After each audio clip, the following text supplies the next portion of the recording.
잠시 여러분이 미국의 대통령이 되었다고 상상해 보세요. 백악관 집무실에 앉아 세계 지도를 뚫어져라 쳐다보다가 뭔가 불안한 점을 깨닫습니다. 경쟁국들은 더 빠르게 움직이는데 빙하는 녹고 있고 여러분의 전략적 뒷마당에는 거대한 얼어붙은 사각지대가 떡하니 버티고 있는 거죠. 그래서 여러분은 피 끓는 자본주의 초강대국이라면 의뢰할 법한 행동을 합니다. 수화기를 들고 덴마크 총리에게 전화해 이렇게 묻는 거죠.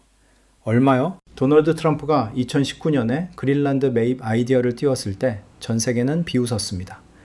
언론은 이걸 마치 한낮의 헛소리 취급했죠. 덴마크는 터무니없는 생각이라 일축했고 심야 토크쇼 진행자들은 아주 신이 났습니다. 하지만 사람들이 짤방을 만드느라 바쁜 사이에 놓친 반전이 하나 있습니다. 트럼프가 이런 생각을 한 첫 번째 미국 대통령이 아니라는 거죠. 그는 사실 세 번째였습니다. 미국은 100년 넘게 그린란드 인수를 진지하게 검토해 왔습니다. 1860년대 알래스카 매입 직후의 초기 논의부터 1946년 트루먼 대통령 시절 공식적으로 제시한 1억 달러 제안까지 말이죠. 그 이유는 자존심 때문이 아닙니다. 바로 광물 자원 때문입니다. 군사적 위치 선점 때문이죠. 그리고 지구가 더워짐에 따라 북극을 장악하기 위해서입니다. 오늘 우리는 정치를 이야기하려는 게 아닙니다. 결코 성사되지 않았던 최대 규모의 부동산 거래와 왜 미국이 여전히 이 거래를 성사시키려 집착하는지에 대해 이야기해 보겠습니다. 북극 냉전에 오신 것을 환영합니다. 1. 100년의 집착. 트럼프가 시작한 게 아닙니다. 잠재적인 부분을 살펴보기 전에 한 가지 확실히 짚고 넘어갑시다. 그린란드 매입설은 2019년 뉴스 헤드라인에서 갑자기 툭 튀어나온 게 아닙니다.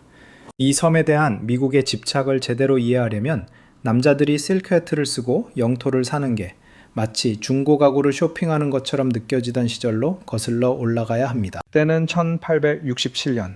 미국의 국무장관은 윌리엄 스워드였는데 그는 방금 러시아로부터 알래스카를 사들인 인물이었죠. 비평가들은 스워드의 바보짓이라고 조롱했지만 금과 석유가 발견되면서 그는 하루아침에 선지자가 되었습니다. 하지만 스워드는 알래스카 그 이상을 원했습니다. 그는 국무부 내부 영부를 지시해 그린란드, 심지어 아이슬란드까지 인수할 가능성을 타진했습니다. 그의 논리는 잔인할 정도로 전략적이었습니다. 북대서양의 핵심 길목을 장악하고 해상 항로를 지배하며 미국의 힘을 북극 깊숙이 투사하는 것이었죠. 이건 19세기 제국 건설의 논리였습니다. 국내 정치 상황 때문에 결국 그 아이디어는 묻혔지만 씨앗은 뿌려졌습니다. 시계 바늘을 돌려 1946년으로 가보죠. 제2차 세계대전이 끝났습니다. 유럽은 산산조각 났고 소련이 부상하고 있었습니다. 그리고 해리 트루먼 대통령은 다음 전쟁이 참호 속에서 벌어지지 않을 거란 걸 알고 있었죠. 전쟁은 하늘에서 북극 상공을 날아다니는 폭격기들로 치러질 것이었습니다. 그래서 트루먼은 덴마크에 공식 제안을 했습니다. 금으로 1억 달러, 지폐나 채권이 아니라 실제 금괴로 주겠다는 거였죠. 당시 합동참모본부는 그린란드를 미국의 안전에 없어서는 안 될 존재라고 묘사했습니다. 만약 적의 폭격기가 북극 항로를 넘어온다면 그린란드가 바로 요격 지점이 되는 겁니다. 그게 없다면 미국 도시들은 위험할 정도로 무방비 상태에 놓이게 되니까요. 덴마크는 정중하면서도 단호하게 거절했습니다. 하지만 미국은 물러서지 않았죠. 전술을 바꿨습니다. 집을 살 수 없다면 영원히 손님방을 빌려 쓰기로 한 겁니다. 1951년 방위협정을 통해 미국은 그린란드에 대한 영구적인 군사 접근 권한을 얻었고 이 전략적 발판은 오늘날까지 존재합니다. 그러니 뉴스 헤드라인이 터졌을 때 2019년에 말이죠. 국방부 관계자들은 비웃은 게 아니라 고개를 끄덕이고 있었던 겁니다. 그리고 재미있는 사실이 하나 더 있는데 덴마크는 예전에도 미국의 영토를 판 적이 있습니다. 1917년 미국은 덴마크령 서인도 제도를 금 2,500만 달러에 사들였고 오늘날 이곳은 미국령 버진 아일랜드로 알려져 있습니다. 그러니 이런 전례는 이론적인 게 아니라 역사적인 사실인 셈이죠. 2. 갭. 지리가 곧 운명인 이유. 자, 이제 제독의 모자를 쓰고 생각해 봅시다. 평평한 교실 지도로 보면 그린란드는 세상 꼭대기에 떠 있는 찌그러진 덩어리처럼 보입니다. 하지만 지구본이나 해군 전략 지도를 보면 아주 다른 게 보입니다. GIUK, 갭이 보이시나요? 이건 그린란드, 아이슬란드, 영국을 뜻합니다. 지구상에서 가장 중요한 해군 요충지 중 하나지만 저녁 식사 자리에서 이걸 주제로 이야기하는 사람은 거의 없죠. 상상해보세요. 여러분이 러시아의 잠수함 함장입니다. 임무는 무르만스크 인근 북극 기지에서 핵 미사일을 탑재한 잠수함을 이끌고 탁 트인 대서양으로 나가는 겁니다. 거기서 북미를 위협할 수 있거든요. 대부분의 현실적인 시나리오에서는 이 GIUK 갭을 통과해야 합니다. 그린란드와 아이슬란드 사이 혹은 아이슬란드와 영국 사이를 비집고 지나가야 하죠. 나토에게 이 통로는 감시가 삼엄한 킬존입니다. 이곳은 수종 센서 네트워크, 초계기, 위성, 그리고 수십 년간 구축된 음향 감시 인프라로 덮여 있습니다. 만약 여러분이 그린란드를 통제한다면 그 관문의 서쪽 장벽을 통제하는 셈이 됩니다. 만약 그린란드가 적대적인 영향권에 들어간다면 예를 들어 이중 용도 항구나 비행장에 대한 대규모 외국 투자를 통해서 말이죠. 그러면 그 관문을 지키기가 더 어려워집니다. 여기서 바로 불침 항모라는 개념이 등장합니다. 배는 침몰시킬 수 있습니다. 항공모함도 무력화시킬 수 있죠. 하지만 섬은 침몰시킬 수 없습니다. 그린란드를 통제하면 레이더, 항공기 등을 위한 영구적인 전진 기지를 확보할 수 있습니다. 북미, 유럽, 러시아 사이 딱 중간에 위치한 센서들과 조기 경보 시스템들입니다. 군사 전략에서 거리는 곧 반응 시간을 의미하고 이 반응 시간이 생명을 구하죠. 모스크바에서 발사된 미사일이 워싱턴 DC까지 날아가는 데는 대략 5,000마일이 걸립니다. 하지만 그린란드 북부에서 모스크바까지의 거리는 겨우 2,000마일 남짓이죠. 지리적 위치가 경보 시간을 단축시키고 전략적 우위를 극대화하는 겁니다. 그래서 GUK 갭이 다시 활발해지고 있는 거죠. 러시아 잠수함들은 냉전 이후 그 어느 때보다 더 조용하고 강력하고 끈질기게 움직이고 있거든요. 자, 이제 미국이 실제로 그린란드를 소유한다고 상상해 보세요. 활주로를 확장하거나 새로운 센서 시스템을 배치할 때 외교적 마찰을 빚을 일도 없겠죠. 미사일 추적 장치를 업그레이드하느라 협상 때문에 지체될 일도 없습니다. 그냥 북극에 있는 영구적으로 요새화된 전방 방어 구역이자 완전한 미국 영토가 되는 거니까요. 여기서부터 상황이 좀 복잡해집니다. 오늘날 그린란드는 덴마크 내의 자치령으로 독자적인 의회도 있고 독립운동도 커지고 있어요. 인구는 겨우 5만 6천 명을 조금 넘는 수준인데 NFL 경기장 하나도 못 채울 규모죠.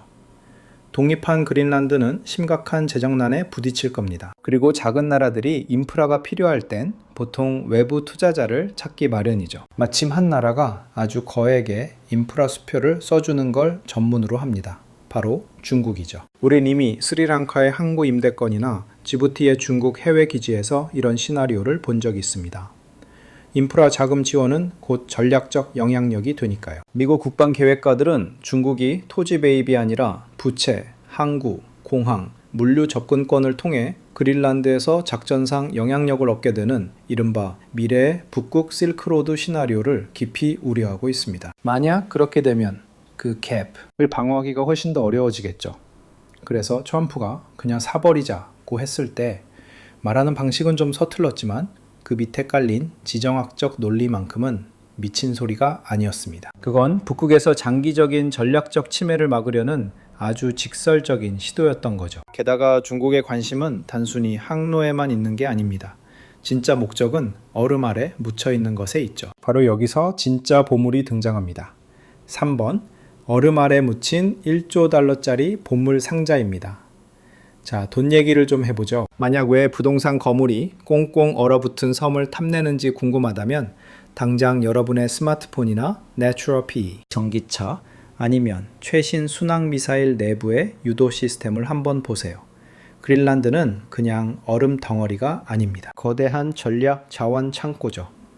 얼음이 녹으면서 지질 조사 결과 엄청난 양의 히토류 매장량이 확인됐는데 특히 남부 그린란드의 크바네펠이라는 지역이 핵심입니다. 이곳은 중국 밖에서 개발되지 않은 히토류 매장지 중 최대 규모로 꼽힙니다. 히토류라는 이름은 사실 좀 오해의 소지가 있어요. 실제로 희귀해서 그런 이름이 붙은 게 아니거든요. 분리하고 정제하는 과정이 끔찍하게 어렵고 환경적으로 유독해서 그렇지 현대 기술은 여기에 전적으로 의존하고 있습니다. 고성능 자석, 유도 시스템, 전기 모터, 레이더, 인공위성까지 전부 다 히토류로 돌아갑니다. 첨단 무기 시스템 하나만 봐도 플랫폼당 수백 파운드의 히토류 기반 부품이 필요하죠. 전투기, 잠수함, 미사일 시스템, 이 재료들 없이는 대량 생산 자체가 불가능합니다. 여기서 워싱턴의 전략적 악몽이 시작됩니다. 중국이 전 세계 히토류 가공 능력의 대략 80에서 90%를 장악하고 있거든요. 심지어 다른 곳에서 히토류를 채굴하더라도 정제하려면 보통 중국으로 보내야 합니다. 만약 베이징이 수출을 제한하기라도 한다면 국방 생산을 포함한 서방 제조업의 상당 부분이 즉각적인 충격을 받게 될 겁니다. 그린란드는 장기적으로 이런 공급망을 다변화할 수 있는 몇 안 되는 현실적인 대안 중 하나죠. 기업들의 추산에 따르면 크바네펄 매장지 한 곳에만 100만 톤이 넘는 히토류 산화물이 묻혀 있다고 합니다. 여기엔 네오디듐이나 디스프로슘 같은 핵심 원소들도 포함되어 있죠. 하지만 진짜 껄끄러운 부분은 이겁니다. 미국 정치인들이 그린란드를 사는 문제로 농담을 주고받는 사이에 중국 기업인 상하이 리소스가 조용히 개발권을 가진 회사의 주요 지분을 사들여버렸다는 거죠. 바로 크바네펠에 대한 권리 말입니다. 이로써 중국은 지구상에서 가장 전략적으로 중요한 히토류 프로젝트 중 하나에 대해 의미 있는 영향력을 행사하게 됐습니다. 그러니까 그린란드를 산다는 건 단순히 영토 확장이 아니에요. 세계 봉장이 다음 산업시대의 원자재까지 통제하는 걸 막기 위한 싸움인 거죠. 워싱턴의 눈에는 얼음이 보이는 게 아니라 중국어로 쓰인 공급망의 취약점이 보이는 겁니다. 4번. 진짜 51구역은 눈 아래에 있습니다. 만약 미국 정부가 그린란드를 평범한 주권 영토로만 대한다고 생각하신다면 캠프 센츄리라는 곳에 얽힌 유령 같은 이야기를 하나 해드리죠. 1959년 미 육군 공병대가 미소와 삽을 들고 그린란드에 도착했습니다.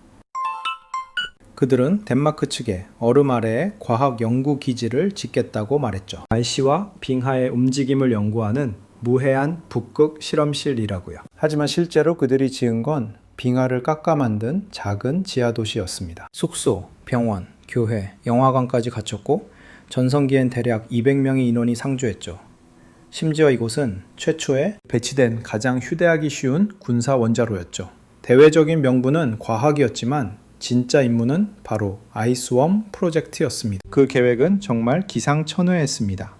미군은 빙상 아래 수천 마일에 달하는 터널을 뚫는 것을 구상했죠. 수백 기의 핵미사일을 숨기기 위해서 말입니다. 이 미사일들은 지하 철도 시스템을 통해 끊임없이 위치를 옮겨다니며 소련의 감시망이 추적하거나 파괴하는 것을 거의 불가능하게 만들 예정이었습니다. 마치 0007 영화에서나 나올 법한 이야기였죠. 하지만 딱 하나 문제가 있었습니다. 바로 얼음이 움직인다는 것이었죠. 엔지니어들은 빙하가 터널을 얼마나 심하게 변형시킬지 과소평가했던 겁니다. 벽은 뒤틀렸고 천장은 내려앉았습니다. 유지 보수는 감당할 수 없을 지경이 되었죠. 심지어 원자로 시설조차 움직이는 얼음의 압력을 받기 시작했습니다. 1960년대 중반에 이르자 펜타곤은 이 계획이 불가능하다는 것을 조용히 인정했습니다. 결국 1967년 캠프 센츄리는 버려졌습니다. 원자로 노심은 제거되었지만 현장의 폐기물 대부분은 그대로 남겨졌습니다. 수만 갤런의 디젤 연료, PCB에 오염된 자재, 오수, 그리고 저준위 방사성 잔재들이 얼음층 아래 묻혀버린 겁니다. 당시 계획자들은 얼음이 영원히 꽁꽁 얼어있을 거라고 가정했죠. 하지만 그 가정은 이제 흔들리고 있습니다. 북극의 기온이 상승하면서 과학자들은 캠프 센츄리의 일부가 결국 녹아내릴 수 있다고 경고합니다. 그렇게 되면 오염된 해빙수가 장기적으로 주변 생태계로 흘러들어갈 수 있다는 것이죠. 오늘날 그린란드에서의 미국의 입지는 예전보다 훨씬 덜 비밀스럽지만 전략적으로는 훨씬 더 중요해졌습니다. 과거 툴레 공군 기지로 알려졌던 곳은 이제 P2픽 우주군 기지가 되어 지구상 최북단에 위치한 미군 시설이 되었습니다. 이곳에는 강력한 조기 경보 레이더가 있는데 제12우주 경보대대가 운영하며 북극 항로를 넘어오는 탄도미사일 발사를 24시간 감시하고 있습니다. 이곳은 미국 미사일 경보체계의 핵심적인 기둥입니다. 만약 이 기지에 대한 접근권이 조금이라도 위태로워진다면 북극 상공의 조기 경보 능력은 심각하게 약화될 것입니다. 이것이 바로 워싱턴의 입장에서 볼 때 그린란드를 소유하는 것이 단순히 외교 절차를 간소화하는 것을 넘어 지구상에서 가장 전략적으로 민감한 레이더 기지 중 하나를 영구적으로 확보하는 의미가 되는 이유입니다. 다섯 번째, 북극 실크로드와 기후의 역설. 여기 21세기의 가장 어두운 아이러니가 있습니다. 기후변화는 지구에는 재앙이지만 글로벌 상업에는 잠재적인 노다지가 될 수 있다는 사실입니다. 인류 역사의 대부분 동안 북극해는 얼어붙은 장벽이었습니다. 만약 여러분이 컨테이너 하나를 상하이에서 로테르담으로 보내려면 남중국해를 지나 인도양을 건너고 위쪽으로 올라가는 긴 항로를 이용해야만 했죠. 수에즈 운하를 통과해서 말입니다. 이 여정은 보통 30일에서 40일 정도 걸립니다. 하지만 북극의 얼음이 줄어들면서 새로운 항로들이 열리고 있습니다. 가장 중요한 것은 시베리아 해안선을 따라가는 러시아의 북극 항로입니다. 여름철 성수기 조건에서는 아시아와 유럽 간의 운송 기간을 10일에서 15일이나 단축할 수 있는데 이는 운송 시간을 대략 25에서 35% 줄이는 셈입니다. 연료 절감 비용만 따져도 글로벌 해운 회사들에게는 매년 수십억 달러의 이익이 생기는 거죠. 미래에는 훨씬 더 직접적인 경로인 북극 횡단 항로가 북극해 중앙을 가로질러 갈 수 있게 될지도 모릅니다. 얼음이 계속 얇아진다면 말이죠. 이 항로는 아직 상업적으로 안정적이지 않지만 계획자들은 이미 준비하고 있습니다. 또한 캐나다 북극 제도를 통과하여 그린란드 인근으로 이어지는 북서 항로도 있습니다. 이 길은 대서양과 태평양을 잇는 또 다른 계절적 지름길을 제공하죠. 그린란드는 바로 이 떠오르는 바닷길의 관문에 위치해 있습니다. 그 근처에 항구, 급유시설, 수리소, 그리고 수색 구조 인프라를 건설하는 쪽이 누구든 사실상 미래 북극 경제의 물류 톨게이트 주인이 되는 셈입니다. 중국은 이러한 비전을 공개적으로 북극 실크로드라고 부릅니다. 북극 항로를 통해 유럽으로 물건을 더 빨리 보내고 수에즈 운하 같은 취약한 병목 지점에 대한 의존도를 줄이려는 것이죠. 러시아는 이미 자국의 북극 해안을 따라 통과료와 에스코트 비용, 항해 서비스 요금을 받고 있습니다. 하지만 여기에 중요한 맹점이 하나 있죠. 오늘날 그린란드에는 이런 인프라가 거의 없다는 겁니다. 수심이 깊은 항구도 거의 없고 비상시설도 부족하며 해운 서비스도 아주 미미합니다. 이걸 짓는 데는 막대한 자본이 필요하죠. 만약 덴마크가 지을 여력이 없고 미국이 나서지 않는다면 누군가 다른 사람이 하게 될 겁니다. 마침 전 세계를 돌아다니며 가장 두둑한 인프라 지갑을 자랑하는 이름이 비나와 운율이 맞는 그 나라가 있거든요. 그린란드를 소유한다고 해서 워싱턴이 국제 항로에 대한 법적 통제권을 갖는 건 아니지만 항구와 물류 허브, 안보 입지, 그리고 그 항로를 실제로 사용할 수 있게 만드는 상업적 흐름에 대해 막대한 영향력을 행사하게 될 겁니다. 그러니 빙하가 녹는다는 뉴스를 들을 때 단순히 해수면 상승만 생각하지 마세요. 새로운 뱃길, 새로운 항구, 그리고 내일의 글로벌 무역 고속도로에서 누가 통행료를 챙길지 결정하는 그 조용한 전쟁을 생각하셔야 합니다. 여섯 번째, 독립의 함정, 나라를 사지 않고도 사는 법. 자, 이제 워싱턴이 두고 있는 진짜 4차원 체스판을 들여다봅시다. 언론이 트럼프가 나라를 실제로 산다는 아이디어를 비웃는 동안 그린란드 정책 이반자들은 훨씬 더 미묘한 전략에 집중하고 있었습니다. 저는 이걸 독립의 덫이라고 부르는데요. 현장의 실상은 이렇습니다. 그린란드는 이미 고유한 언어, 의회, 국기, 그리고 대부분의 국내 정책에 대한 통제권을 가지고 있죠. 하지만 여권에는 여전히 덴마크가 찍혀 있고 외교와 국방 결정은 여기서 거의 2,000마일, 약 3,200km 떨어진 코펜하겐에서 내려집니다. 여론조사를 보면 그린란드 사람들의 절대 다수가 원칙적으로 독립을 지지하며 그 비율은 대개 60%에서 80%에 달합니다. 완전한 주권에 대한 꿈은 현실적이지만 여기엔 함정이 하나 있습니다. 매년 덴마크는 그린란드에 약 40억 덴마크 크로네, 미화로 치면 약 6억 달러에 달하는 일괄 보조금을 보냅니다. 이 단 한 번의 송금이 그린란드 공공예산의 절반 이상을 충당하고 전체 GDP의 약 5분의 1을 차지하죠. 그 돈은 병원, 학교, 인프라, 에너지 시스템, 그리고 사회복지 서비스를 운영하는 데 쓰입니다. 그 지원이 없다면 경제는 급격히 위축될 겁니다. 대체 자금 없는 독립은 즉각적인 긴축 재정과 생활 수준의 추락을 의미하니까요. 자, 여기 냉혹한 진실이 있습니다. 누군가 덴마크의 돈을 대신 대주지 않는 한 그린란드는 현재 완전한 독립을 감당할 능력이 없습니다. 바로 이 지점에서 전략이 땅을 사는 것에서 영향력을 사는 것으로 바뀝니다. 만약 그린란드가 결국 독립을 투표로 결정한다면 덴마크의 보조금은 단계적으로 사라지겠죠. 새로운 정부는 경제를 안정시키기 위해 긴급히 대체 자금이 필요할 겁니다. 그리고 이때 자금과 투자 그리고 안보 보증을 들고 가장 먼저 개입하는 쪽이 이 나라의 가장 중요한 파트너가 되는 거죠. 만약 미국이 나서서 독립을 축하합니다. 우리가 그 자금을 지원하고 인프라에 투자하며 안보를 보장하겠습니다. 라고 말한다면 그 대가로 군사적 접근 권한 확대와 우선 투자권을 요구할 겁니다. 워싱턴은 비교적 적은 연간 비용으로 막대한 전략적 레버리지를 효과적으로 얻게 되는 셈이죠. 우리는 이미 그 기초 작업의 징후를 보고 있습니다. 2020년 미국은 1950년대 이후 처음으로 누크를 다시 열었습니다. 그와 함께 사업 개발과 인프라를 겨냥한 1210만 달러 규모의 민간 원조 패키지도 따라왔죠. 덴마크는 공개적으로는 이 움직임을 환영했지만 사적으로 관리들은 오랫동안 코펜하겐의 전략적 뒷마당이었던 곳에 워싱턴이 영구적인 발판을 마련하는 것에 대해 분명히 불편해했습니다. 이건 지정학적으로 누군가 조용히 다가와 이제 예전 파트너는 필요 없잖아요. 우리가 돌봐줄게요. 라고 속삭이는 것과 같습니다. 그리고 이 위험은 양날의 검입니다. 만약 그러니까 1조 달러짜리 질문입니다. 진로우 견적가는 얼마일까요? 자, 가격표는 얼마일까요? 83만 6천 평방마일의 얼음과 바위, 그리고 전략적 지배권의 가치를 어떻게 매길까요? 트루먼 대통령이 1946년에 제안했던 1억 달러는 현재 가치로 따지면 대략 10여억 달러입니다. 이건 모욕적으로 낮은 금액이죠.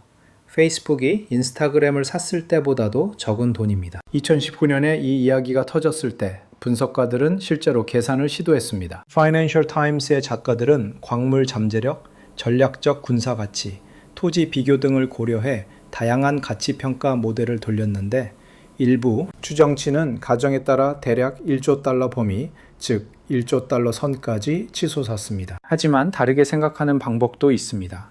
바로 알래스카 모델이죠. 우리는 알래스카를 현재 가치로 약 1억 2,900만 달러, 즉 에이커당 대략 2센트에 샀습니다. 그 논리를 그린란드에 적용하면 가격은 우스울 정도로 낮아집니다. 하지만 부동산은 비교 사례가 핵심이고 지정학적 시장은 1867년 이후 훨씬 뜨거워졌습니다. 더 현실적인 관점은 그린란드를 막대한 상승 잠재력이 있는 부실 국가 자산으로 취급하는 겁니다. 그 논리를 적용하면 광물 자원을 계산에 넣기도 전에 2천억 달러에서 5천억 달러 사이의 가치를 정당화할 수 있습니다. 감이 잘 안 오신다면 5천억 달러는 미국이 매년 국가부채 이자를 갚는 데 쓰는 돈과 비슷한 규모입니다. F-35 전투기 개발 프로그램 비용과 맞먹고 테슬라의 시가총액보다는 적은 금액이죠. 일론 머스크의 회사 하나 값으로 미국은 이론적으로 수세대 동안 북극을 확보할 수 있다는 겁니다. 하지만 계산기를 두드릴 때 간과하기 쉬운 함정이 있습니다.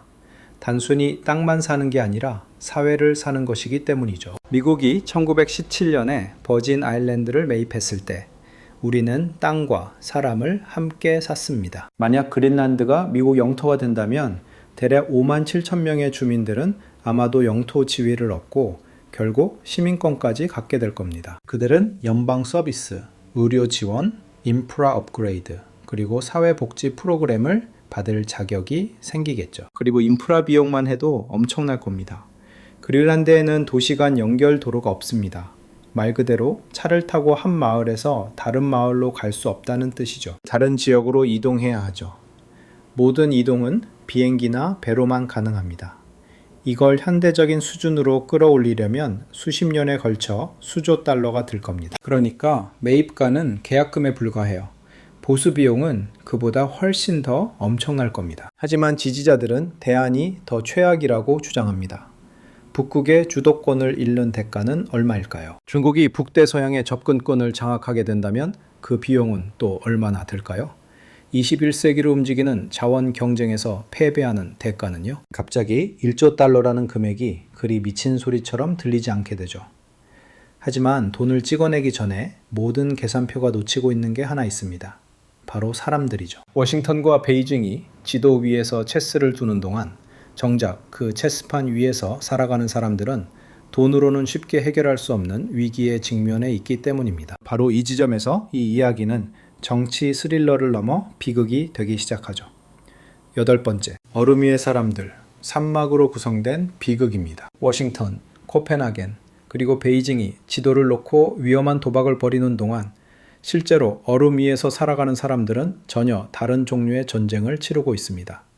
솔직히 말해서 이 부분이 바로 여러분을 불편하게 만들 이야기입니다. 그린란드가 왜 취약한지 이해하려면 그곳의 상처들을 들여다봐야 합니다. 첫 번째 상처, 작은 덴마크인 실험입니다. 1951년 덴마크는 아직도 이 나라를 괴롭히는 사회적 실험 하나를 시작했습니다. 그들은 22명의 이누이트 아이들을 가족에게서 떼어냈습니다. 일부는 고아였지만 많은 아이들은 그렇지 않았죠. 그리고는 덴마크로 보냈습니다. 목표는 그들을 문화적으로 현대화하고 덴마크어를 가르치며 모국어를 지우는 것이었습니다. 언젠가 돌아와 그린란드를 개조하는 데 앞장설 모범 시민으로 만들겠다는 거였죠. 교육을 가장한 사회공학이었습니다. 아이들이 마침내 돌아왔을 때 많은 이들이 더 이상 자신의 언어를 할 수 없었습니다. 그들은 자신의 공동체 안에서 이방인이 된 기분을 느꼈죠. 몇몇은 중독과 고립, 그리고 이른 죽음으로 고통받았습니다. 가족의 대가 끊어지기도 했죠. 2022년 덴마크 정부는 공식적으로 사과하고 보상을 제안했지만 사과만으로는 세대를 거친 트라우마를 지울 수 없습니다. 이 사건은 돕겠다고 약속하는 외세에 대한 깊은 불신을 남겼죠. 두 번째 상처, 침묵의 전염병입니다. 누구나 더 작은 마을들을 걷다 보면 종종 이런 포스터를 보게 됩니다. 통화료는 무료입니다. 당신은 혼자가 아닙니다. 이건 통신사 요금제 광고가 아닙니다. 바로 자살 예방 핫라인 광고입니다. 그린란드는 1인당 자살률이 세계에서 가장 높은 곳 중 하나이며 특히 젊은 남성들 사이에서 심각합니다. 긴 겨울의 어둠, 역사적 트라우마, 고립, 급격한 문화적 변화, 그리고 부족한 정신건강 인프라가 결합되어 거의 모든 가정에 영향을 미치는 조용한 위기를 만들어냈습니다. 정치인들이 무심코 그린란드를 매입하겠다고 말할 때 그들은 텅 빈 땅을 이야기하는 게 아닙니다. 그들은 상처받았지만 끈기 있고 상품 취급을 받는 것에 깊이 예민해진 사람들을 이야기하는 겁니다. 세 번째 상처, 사라지는 개들입니다. 수천 년 동안 이누이트 사냥꾼과 썰매개는 뗄래야 뗄 수 없는 사이였습니다. 개 없이는 북극에서 생존할 수 없었으니까요. 하지만 오늘날 그 유대 관계가 무너지고 있습니다. 바다 얼음이 늦게 얼고 일찍 녹으면서 전통적인 사냥 시즌이 많은 지역에서 붕괴되었습니다. 사냥이 안정적이지 않으면 썰매개를 먹이는 게 불가능해지죠. 수입산 개 사료는 외딴 마을에서는 엄두도 못 낼 만큼 비쌉니다. 일부 사냥꾼들은 가슴 찢어지는 결정을 내려야만 했습니다. 더 이상 감당할 수 없는 개들을 안락사시키는 것이죠. 지난 20년 동안 그린란드의 썰매개 개체수는 대략 40에서 50%나 감소했습니다. 이건 두 세계 사이에 낀 문화를 보여주는 뼈아픈 상징입니다. 북극의 옛 삶의 방식은 사라져가고 있는데 항로와 광물 자원이 가져다줄 새로운 경제적 약속은 아직 완전히 도착하지 않은 것이죠. 9번째, 2026년의 확전, 군사적 옵션, 그리고 지금 우리는 여기 2026년 1월에 와 있습니다. 이 이야기가 그저 2019년에 엉뚱한 트윗에 관한 거라고 생각했다면 제대로 보지 못한 겁니다. 외교적인 어색함으로 시작됐던 일이 심각한 전략적 벼랑 끝 전술로 확대되었습니다. 2026년 1월 초 백악관은 도널드 트럼프 대통령과 그의 국가안보팀이 광범위한 옵션을 적극적으로 검토하고 있다고 확인했습니다. 그린란드를 확보하기 위해서 말이죠. 협상을 통한 매입부터 확장된 안보 협정까지 포함해서요. 기자 브리핑에서 캐롤린 레빗 대변인은 미군 활용은 언제나 선택지 중 하나라며 이를 총사령관이 사용할 수 있는 여러 수단 중 하나라고 설명했습니다. 로이터 통신입니다. 이 발언은 충격파를 유럽의 수도들로 보냈습니다. 나토 동맹국이자 미국의 오랜 우방인 덴마크는 즉각적으로 재확인했습니다. 그린란드는 매물로 나온 것이 아니며 그 주권은 존중받아야 한다고 말이죠. 메테 프레데릭슨 덴마크 총리와 다른 유럽 지도자들은 그린란드의 지위를 바꾸기 위해 무력을 사용한다는 그 어떤 암시도 제2차 세계대전 이후 국제 질서의 근간을 흔드는 것이라고 경고했습니다. AP 뉴스입니다. 실제로 무슨 일이 벌어지고 있는지 분명히 짚고 넘어갈 필요가 있습니다. 미국 행정부가 병력을 동원해 그린란드를 침공한 것은 아니며 코펜하겐도 주권 이양에 동의하지 않았습니다. 달라진 것은 바로 미국 관리들은 러시아와 중국의 북극 내 영향력 확대를 우려하며 이 문제를 단순한 아이디어에서 국가 안보 최우선 과제로 격상시켰다고 언급했습니다. 로이터 통신입니다. 일부 미 의원들은 이런 과격한 발언을 덴마크에 대한 협상 압박용이라고 포장하려 했죠. 진짜 침공 위협이 아니라 덴마크를 협상 테이블로 끌어내기 위한 것이라는 겁니다. 예를 들어 마르코 루비오 국무장관은 행정부의 목표는 여전히 외교적 해결이라고 강조했습니다. 하지만 무력 사용 가능성을 완전히 배제하지는 않았습니다. 출처는 www.israelhayom.com입니다. 한편 정치적 여풍은 해외뿐만 아니라 미국 내에서도 거세지고 있습니다. 프랑스와 독일 그리고 캐나다를 포함한 동맹국들은 그린란드의 주권을 지지한다고 공개적으로 재확인했습니다. 그리고 미국의 어떠한 강압적인 조치도 나토 동맹에 균열을 일으키고 국제법상 위험한 선례를 남길 것이라고 경고했죠. AP통신은 이 모든 상황이 전통적인 무력 충돌이 아니라 아주 극적인 지정학적 긴장 고조를 목격하고 있는 것이라고 분석했습니다. 하지만 여기에 걸린 판도는 어마어마합니다. 북극에 대한 전략적 접근권, 핵심 광물과 해상 항로에 대한 통제권, 그리고 300년 넘게 덴마크의 주권 아래 있었던 이 영토의 미래가 달려 있으니까요. 출처는 위키백과입니다. 이 상황이 전면적인 충돌로 번질지 아니면 다시 외교적인 해결로 돌아설지는 지켜봐야겠죠. 하지만 지금의 이 분위기는 수십 년 만에 처음으로 정말이지 심각하게 돌아가고 있습니다. 10번째 마지막 정리입니다. 도대체 미국은 왜 그린란드를 사려고 하는 걸까요? 단순히 미국의 얼음덩어리가 더 필요해서가 아닙니다. 누군가 그 깨끗한 자연을 망치고 싶어서도 아니죠. 그건 바로 세계 지도가 바뀌고 있기 때문입니다. 지난 500년 동안 세계의 중심은 대서양이었습니다. 그리고 최근 50년은 태평양의 시대였죠. 하지만 다가올 50년, 미래는 바로 북쪽에서 결정될 겁니다.